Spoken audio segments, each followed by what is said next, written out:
ventilador tava desligado, ó. São agora mais ou menos 11 horas. 11h17. Liguei o ventilador para melhorar o conforto térmico delas. Que aqui merece conforto. Minhas galinhas aqui é tratada com amor, porque elas me dão retorno, graças a Deus. Elas me dão trabalho para elas, para que elas trabalhem para mim.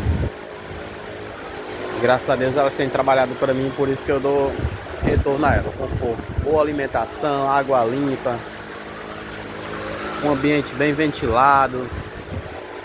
Isso elas nos dá o retorno. Você tratar elas bem, elas lhe dão um retorno da forma correta. Olha aí.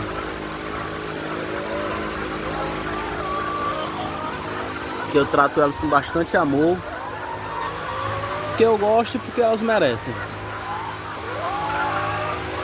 Eu gosto de animais.